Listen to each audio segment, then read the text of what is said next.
Bem-vindo ao meu gabinete, nós estamos felizes em receber você aqui. Eu quero compartilhar com você a palavra do Senhor mais uma vez, mas antes eu quero, mais uma vez, animar o seu coração a se inscrever no canal, a curtir, a comentar, a compartilhar esta palavra que vai ser ministrada com o máximo de pessoas que você puder, a fim de que esta palavra chegue a quantas forem as pessoas que estão precisando desta palavra. E hoje eu quero olhar para o Evangelho de Jesus, segundo o relato de João, no capítulo 14, nos versos 1, 2 e 3. A palavra de Deus diz assim: Não se turbe o vosso coração. Credes em Deus, crede também em mim. Na casa de meu pai há muitas moradas, e se assim não fora, eu vou-lo teria dito, pois vou preparar-vos lugar. E quando eu for e vos preparar lugar, eu voltarei e os receberei para mim mesmo, para que onde eu estou, estejais vós também.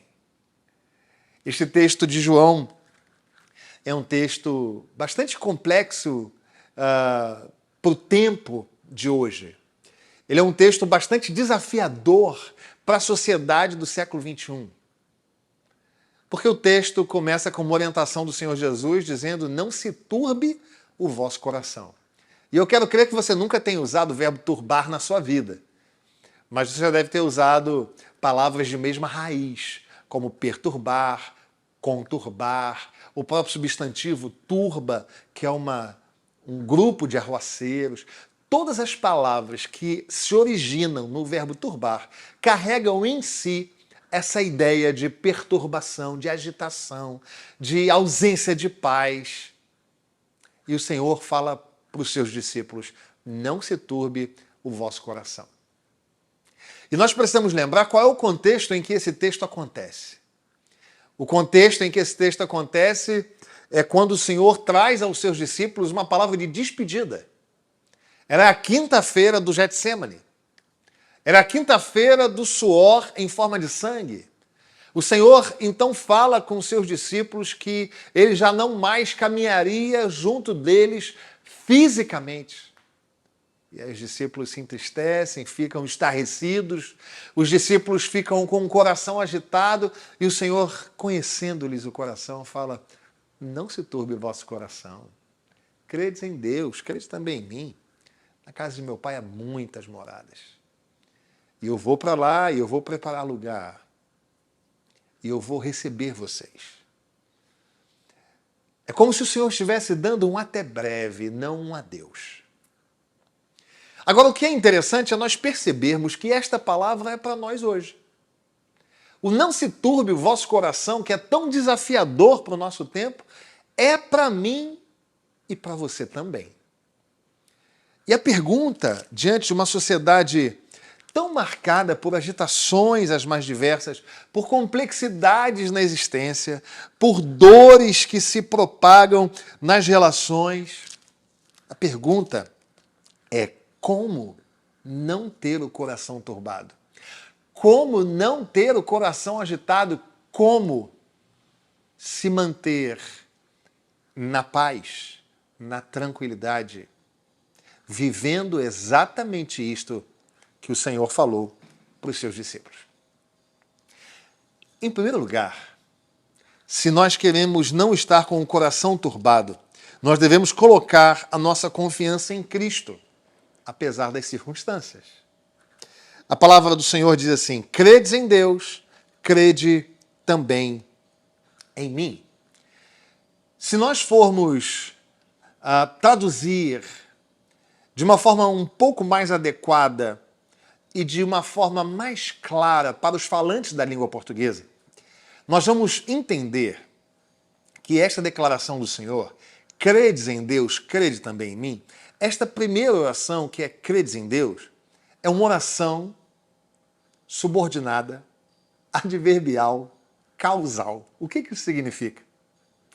Credes em Deus é como se o Senhor estivesse falando: como vocês creem em Deus, já que vocês creem em Deus, por que vocês creem em Deus, podem crer também em mim.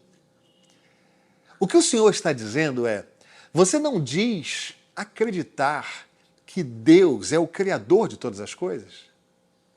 Você não declara que Deus é o soberano do universo? Então, se você declara isto, já que você crê em Deus, você pode crer no seu Filho Jesus. E esta não é uma fé cognitiva meramente. Não é uma fé que passa inevitavelmente por saber de forma intelectual os escritos do Senhor. Até porque nós sabemos que a fé vem do próprio Deus. Ela não é uma fé que pode ser construída no ambiente acadêmico de uma sala de aula. É isso que Paulo vai elaborar em Efésios capítulo 2. Justificados, pois, mediante a fé. Não, este é Romanos 5. Efésios 2 vai dizer que nós estávamos mortos nos nossos delitos e nos nossos pecados e Ele derramou a fé em nosso coração. Sendo assim, essa fé não é uma fé intelectual ou emocional, daquelas que só sente a presença de Deus se você se arrepiar, não é nada disso. Essa fé também, ela não é uma fé que é uma fé na fé. Pessoas dizem assim, já que eu tenho fé, nada de mal me acontece. Eu sou uma pessoa de muita fé. Isso é fé na fé. Não é disso que eu estou falando. Quando o Senhor fala para os seus discípulos, já que vocês creem em Deus, creiam também em mim, o que ele está dizendo é o seguinte, não olhem para o seu redor, não usem o seu redor para justificar a fé que vocês têm em mim. A fé que vocês têm em mim é além das circunstâncias. Mas não apenas isso. Nós precisamos crer que Deus é o soberano, é o rei, é o cuidador, é o mantenedor, é o preservador, é aquele que, portanto, deve ser adorado. Ele é, independente daquilo que está ao nosso redor. Além disso, nós não temos o nosso coração turbado quando entendemos que neste mundo nós somos peregrinos. A nossa casa, o nosso lar, é o lar celestial. A palavra do Senhor diz, credes em Deus, crede também em mim. Na casa de meu Pai há muitas moradas. Deixa eu conversar um pouquinho sobre isso com você. É muito comum que nós nos agitemos, que nós tenhamos o coração turbado, porque nós olhamos para as circunstâncias, sejam elas de emprego, sejam elas financeiras, seja na nossa saúde, seja nos nossos relacionamentos, desculpa, seja nos nossos relacionamentos, nós olhamos ao nosso redor. E isto costuma agitar o nosso coração. No entanto, graças a Deus a voz voltou ao normal. Graças a Deus. No entanto, estas coisas nos acontecem. Estas agitações nos acontecem. Porque nós, além de olharmos ao nosso redor e nos agitarmos com aquilo que está ao nosso redor, de alguma forma, nós nos afeiçoamos e nos apegamos a esta vida aqui. Isso acontece comigo e acontece com você. E o Senhor fala para eles, não se turbe o vosso coração. Vocês podem crer em mim, mesmo que as circunstâncias não estejam boas. Porque, aliás, vocês não são desse mundo. A eternidade é o que espera vocês. Não interessa se a sua casa aqui tem 1 quarto, 2 quartos, 3 quartos, 4 quartos, se a sua casa é uma mansão ou uma casa humilde.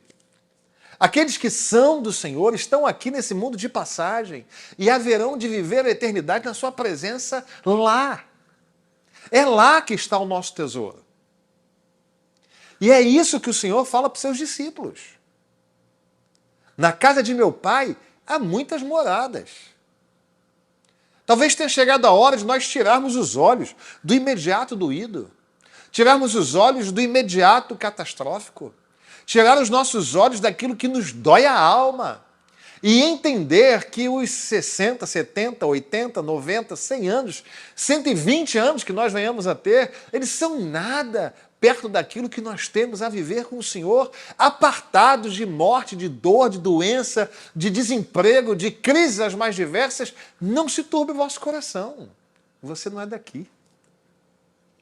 Conta-se a história, inclusive, de um crente voltando para casa de madrugada, que estava cônscio de que o seu tempo aqui no mundo era muito efêmero, passageiro, muito rápido. E veio por trás dele um assaltante, colocou a arma na nuca dele e falou assim, você vai morrer. E ele falou, não tem problema com morrer, porque eu não sou desse mundo. E o assaltante saiu correndo porque entendeu de uma outra forma. Brincadeiras à parte, você e eu não somos desse mundo. Quando a morte bater à sua porta, diga, tudo bem, eu não sou desse mundo. É claro que nós sentimos, é claro que nós passamos dores, é claro que nós ficamos com o coração turbado, e isto tem a ver com o mundo ao nosso redor. E tem a ver com a nossa inconsciência de que a nossa vida aqui é passageira. Então o Senhor fala isso para eles, calma, calma. Eu sou o Senhor, mesmo que ao redor esteja tudo desabando. E eu salvei vocês para uma eternidade comigo. Calma. E em terceiro e último lugar, o texto vai dizer para nós que nós devemos estar com o coração tranquilo, porque nós não estamos sozinhos. Ele vai voltar para buscar a sua igreja. Não se turbe o vosso coração, já que vocês creem em Deus, creiam em Jesus. Na casa de meu Pai há muitas moradas, nós vamos morar no céu. Mas o texto segue dizendo, e quando eu for e vos preparar lugar, eu voltarei e vos receberei para mim mesmo, para que onde eu estou, estejais vós também. Meu irmão, eu não estou dizendo que Deus tem a obrigação de resolver os seus problemas aqui. Ele pode resolver os seus problemas aqui. Ele pode aplacar a ira dos seus inimigos aqui. Ele pode silenciar os caluniadores e os críticos aqui. Ele pode curar a sua enfermidade aqui. Ele pode restabelecer os seus relacionamentos aqui. Mas se nada disso acontecer, haverá o dia em que nós ouviremos as trombetas do Senhor e Ele há de nos chamar pelo nome. Vinde benditos de meu Pai. Então calma. Pacifique o seu coração em nome de Jesus. Os dias da volta do Senhor estão chegando. Será breve, irmãos. Se nós lemos a palavra de Deus, nós vemos que as profecias estão se cumprindo. O dia do Senhor chegará. Para aqueles que vivem longe do Senhor, para condenação eterna, mas para aqueles que são do Senhor, para alegria eterna. Mas isto é um devaneio de crente, isso não vai acontecer se você não crê nisso. A minha oração é que Deus te dê graça para crer, porque é isto que vai acontecer, crendo você ou não.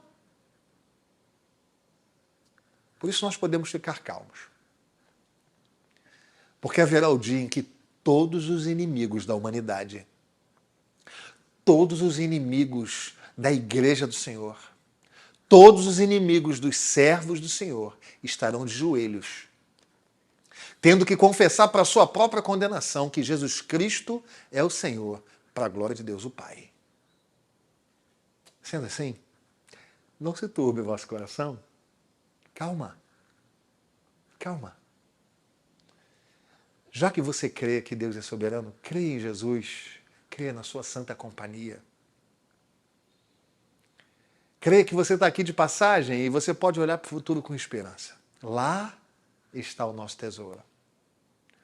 E creia que todas essas mazelas do mundo aqui são subordinadas à vontade soberana do Senhor. Ele voltará para buscar a sua igreja. Calma, não se turbe o vosso coração. Vamos orar? Senhor nosso Deus, nós clamamos em nome de Jesus por aqueles que estão comigo aqui neste vídeo e que estão com o coração agitado, perturbado, conturbado. Deus, em nome de Jesus, pedimos a paz que excede o entendimento ao príncipe da paz. Que o Senhor pacifique o coração dos teus filhos. E clamamos em nome de Jesus, a fim de que nós possamos crer na tua companhia santa, Deus Emanuel. A fim de que nós possamos enxergar o futuro com esperança, uma vez que estamos aqui de passagem. E para que o Senhor nos acompanhe em todos esses dias da vida aqui, enchendo o nosso coração de esperança para o dia da tua volta. Nos dá tranquilidade, Senhor. Pacifica o teu povo. É a nossa oração. Em nome de Jesus. Amém. Que Deus te abençoe. Esteja com a gente. Acompanhe o canal. Até o próximo vídeo.